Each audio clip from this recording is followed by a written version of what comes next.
Hey guys, welcome back to my YouTube channel. तो आज हम ड्रैगन किंग सीरीज को फिर से कंटिन्यू करने जा रहे हैं। तो जैसे कि हमने प्रीवियस एपिसोड में देखा था, वो जो गार्ड्स होते हैं वो पूरी सिचुएशन को एल्डर काई को बता देते हैं। लाइक जैसे युआना नहा रही थी और जीजी ने चोट समझ के उसको देख लिया। तो एपिसोड नंबर 93 की स्टार्टिंग होती है। वो गार्ड जैसे कंटिन्यूली बता रहे होते हैं कि इसी की वजह से फिर गुस्से में युआना ने जीजी के ऊपर अटैक कर दिया। बाद में यू भी आ गया, टांगवुलिन भी आ गया और बाकी सभी पहुंच गए। और जो मिसअंडरस्टैंडिंग थी वो बढ़ती गई और इसी की वजह से लड़ाई हुई। फिर हमें कुछ मिनट के बाद का सीन दिखाया जाता है। एल्डर काय बोल रही होती कि पूरी सिचुएशन मैं समझ गई हूँ, तुम सभी जो 6 वर्किंग स्टूडेंट हो वो क्या कर रहे हो, जी तुम्हारी गलती है। मेन चीज, मुझे फर्क नहीं पड़ता कि क्या मिसअंडरस्टैंडिंग थी तुम्हारे पार्ट पे, और मुझे इससे फर्क नहीं पड़ता कि तुम्हारे अच्छे इंटेंशंस थे या बुरे इंटेंशंस थे, फिर भी तुम्हें 5,000 कंट्रीब्यूशन पॉइंट्स देने पड़ेंगे। 3 मंथ है तुम्हारे पास देने के लिए, और साथ में तुम्हें युआनन को भी 10,000 कंट्रीब्यूशन पॉइंट्स देने पड़ेंगे जो तुमने मेंटल ट्रॉमा दिया है इसे। तुम्हारे पास 1 साल है इसे पे करने के लिए। जीजी बोलता है ठीक है। एल्डर काय बोल रही होती है युआनन, मैं मानती हूँ कि जो सबसे बड़ी प्रॉब्लम थी वो जीजी ने की है, पर फिर भी तुम्हें ऐसे से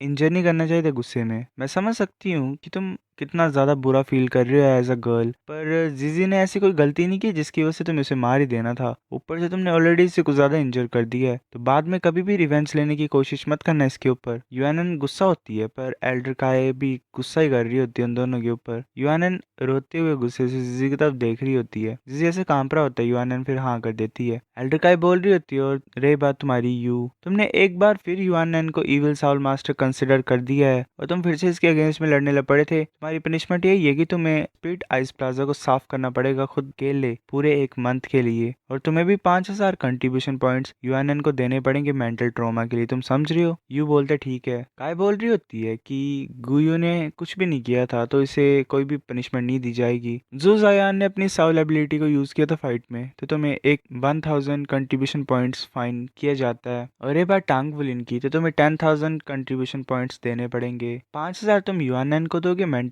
ट्रॉमा कंपनसेशन के लिए। वुलिन बोल रहा होता है, पर एल्डर काय बोल रही होती है कि तुम एक्सेप्ट नहीं करोगे 20,000। ठीक है। वुलिन ऐसे मुंह को बंद कर लेता है, मतलब लाइक कि मैं बात ही नहीं करूंगा, बोलूंगा कुछ नहीं। काय बोल रही होती है ठीक है, अब से गलतियां मत करना, ऐसी सिचुएशन दोबारा नहीं होनी चाहिए। यूएनएन जीजी की तरफ देख रही होती है, फिर मुड़ के वहां से चल पड़ती है। जीजी को ज्यादा सैड होता है, वो चले होते हैं और बोल रहा होता है कि मुझे माफ कर दो वुलिन, मुझे माफ कर दो कि मेरी वजह से तुम इस सिचुएशन में फंस गए। मैं हार्ड वर्क करूंगा आगे से और काफी ज्यादा पॉइंट्स को इकट्ठा करूंगा ताकि कर दूं मैं फाइन वगैरह को पे। वुलिन बोल रहा होता है कि छोड़ो, हम भाई हैं, इस चीजों को मेंशन मत करो, ठीक है, बस आगे से हमें ध्यान देना पड़ेगा। जीजी बोल रहा था वुलिन, तुम्हें भी लगता है कि मैंने गलती कर दी कुछ ज्यादा बड़ी पिछले कल, मुझे कुछ ज्यादा बुरा लग रहा है यूएनएन के लिए। वुलिन बोल रहा था ऑफ कोर्स तुम्हें जल्दी से पैसा कमाना पड़ेगा उसे कंपनसेट करने के लिए, और ऐसी कोई चीज मत करना जिससे उसे गुस्सा आए। जीजी बोल रहा था ठीक है। वुलिन बोल रहा था ठीक है, चलो टीचर बुक की क्लास है कल भी, जल्दी से चलते हैं रूम में सोने के लिए। फिर हमें ऐसे नेक्स्ट डे का सीन दिखाया था, वो चारों बैठे होते हैं। वुलिन बोल रहा होता है कि टीचर वू ने बोला है कि हमारा जो फाइनल एग्जाम वो पूरी क्लास का होगा, वो एक वाइड मेका कंपटीशन होगा। जो स्टूडेंट सबसे नीचे आएंगे 10 में, मतलब बॉटम 10 में, उन्हें एक्सपेल कर दिया जाएगा। वो बोल रही होती है कि मैं डेफिनेटली फर्स्ट प्लेस को लूंगी। वुलन बोल रहा होता है कि जो एग्जाम होता है सेमेस्टर के एंड पे, उस पे ग्रुप कंपटीशन भी होता है जहाँ पे ग्रुप सिलेक्ट करते हैं 4 स्ट्रॉन्गेस्ट मेका पायलट्स को अपनी टीम से फाइट करने के लिए। हमें एक दूसरे की हेल्प करनी है, वरना एक सिंगल मेंबर भी फेल होगा इस असाइनमेंट में तो पूरा ग्रुप ही एलिमिनेट हो जाएगा। अगर हम ग्रुप में हैं तो हमें साथ में काम करना पड़ेगा। ऑलरेडी हमें जॉब्स मिल गई हैं, मैं फोर्स करूंगा, गुयू डिजाइन करेगी, लू वो बनाएगा और वो मेंटेनेंस का ध्यान रखेगी। पर अभी भी हमें दो चीजें डिसाइड करनी है। पहली ये कि किस तरह का मैका हम बनाएंगे हम सभी के लिए, और कौन से मटेरियल्स हम यूज करेंगे। गुयू बोल रही होती है चलो बैटल आर्मर्स बनाते हैं, हम मैकास को स्किप कर सकते हैं, हम क्लास काउंसिल के इंसान हैं, हमें बाकी लोगों से तो अच्छा करना ही पड़ेगा। मैं 4th रैंक डिजाइनर हूँ, मेरे पास 70% चांस है कि मैं कोई प्रॉपर बैटल आर्मर का डिजाइन बना सकती हूँ। एक वन वर्ड बैटल आर्मर मुझे नहीं लगता इतना स्ट्रॉन्ग होगा मैका से, पर मैं श्योर हूँ कि तुम समझ सकते हो कि क्या बात होगी अगर हम एक्चुअल में बना पाएंगे इस चीज को। तो वुलन देख रहा होता है, लुओ भी, वो बोल रही होती है मुझे लगता है ये गुयू का आइडिया अच्छा है, मैं भी चाहती हूँ कि हम बैटल आर्मर बनाए। लुओ बोलती है हाँ मैं भी। तुम्हें क्या लगता है क्लास प्रेसिडेंट? वुलिन बोल रहा होता है कि ये प्लान तो एक तरीके से जुआ ही है, पर हमें ट्राई करना चाहिए। हमें पहले एक प्लेस ढूंढना पड़ेगा जहाँ पे हमें बैटल आर्मर बनाना है, फिर हमें ये छुपा के रखने पड़ेगा टीचर से भी। और दूसरी बात ये है कि तुम्हें खुद मेटल चूज करना पड़ना है जिसके साथ जिससे तुमने बैटल आर्मर बनाना है आगे फ्यूचर में। मैं ये सजेस्ट करता हूँ कि हम एक ही मेटल को चूज करते हैं सभी के लिए, इस तरीके से चीजें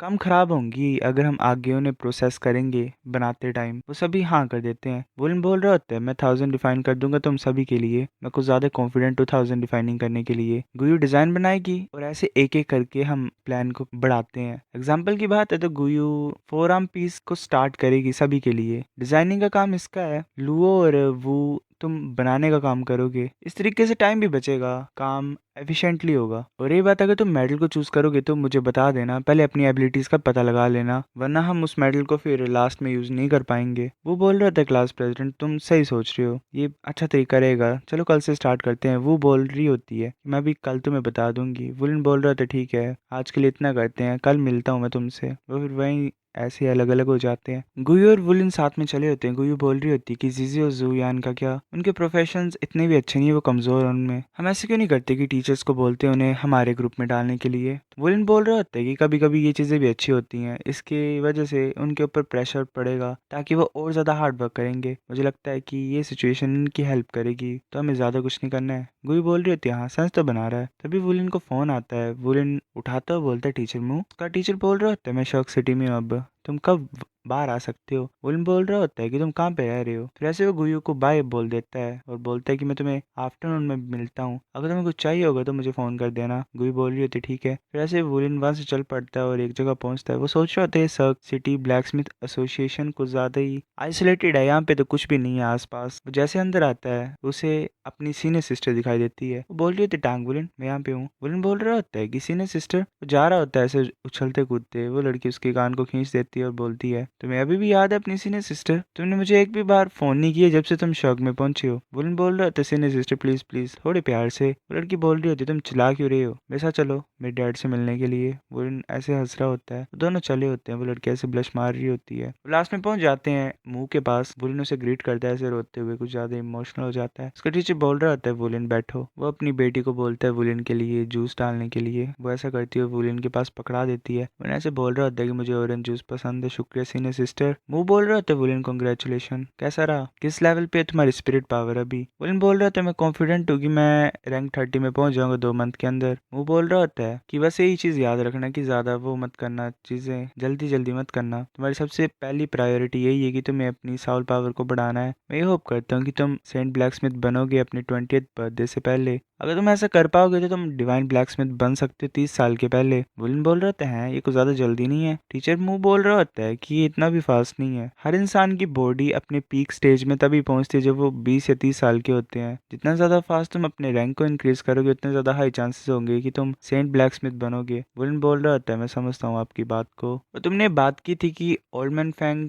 तुम्हें ढूंढ रहा है, क्या उसने कुछ किया। वुलन बोल रहा होता है एल्डर फैंग मेक को अपना डिस्पल बनाना चाहते हैं। मुंह बोल रहा होता है अच्छी न्यूज है, वो एक सेंट ब्लैकस्मिथ है। वुलन बोलता है पर मुंह बोल रहा होता है इतना आसान नहीं है अपने आप को एस्टेब्लिश करना सर्क सिटी में। एक स्पोर्टर तुम्हें मिल जाएगा तो ये अच्छी बात है ना। एल्डर फैंग बहुत ज्यादा पावरफुल है, जो चीजें वो तुम्हें सिखा सकता है वो उन चीजों को बढ़ा सकता है जो मैंने तुम्हें सिखाया था। मुझे बताओ जब तुमने स्पिरिट रिफाइन किया था पूरी बात बताओ क्या हुआ था, मुझे अपनी गोल्डन साउल रिंग को भी दिखाओ। वुलन बोलते ठीक है। वो अपनी गोल्डन साउल रिंग को दिखाता है। वो बोल रहा होता है कि ये सच्ची मुझे डिफरेंट है नॉर्मल साउल रिंग से, इसी रिंग ने तुम्हारी हेल्प की और सपोर्ट किया तुम्हें जब तुम स्पिरिट रिफाइन कर रहे थे, ये तो ग्रेट है। वुलन बोल रहा होता है हाँ टीचर मैं और कुछ चीज तुम्हारे साथ डिस्कस करना चाहता हूँ। टांग वुलन सब कुछ बता देता है उसे अपने ग्रुप के प्लान के बारे में, जैसे वो बैटल आर्मर बनाने की सोच रहे हैं। मुंह बोल रहा होता है ग्रेट है तुम्हारा ग्रुप सही सोच रहा है, मैं तुम्हें बस एक चीज बताना चाहता हूँ, ऐसे तुम एक ब्लैक स्मिथ हो पर तुम्हें डिजाइनिंग में भी पार्टिसिपेट करना पड़ेगा और मेकिंग में भी, और लास्ट में बैटल आर्मर को थोड़ा बहुत चेंज करने में भी। एक अच्छा ब्लैक स्मिथ हर जगह काम आता है, पूरी बैटल आर्मर की क्रिएशन प्रोसेस में उसका काम होता ही है। वो बोलते शुक्रिया तुम्हारे रिमाइंडर के लिए। प्रेसिडेंट मुंह बोल रहा होता है कि मूजी भी तुम्हें ज्वाइन करेगी शौक अकेडमी में। वो बोलते सीनियर सिस्टर तुम भी शौक अकेडमी को अटेंड करोगे। वो बोल रही होती कि क्या कोई प्रॉब्लम है इसमें, क्या मैं शौक को ज्वाइन नहीं कर सकती हूँ क्योंकि तुमने पहले ज्वाइन किया है। वो बोल रहा होता है ऑफ कोर्स तुम ज्वाइन कर सकते हो सीनियर सिस्टर, तुम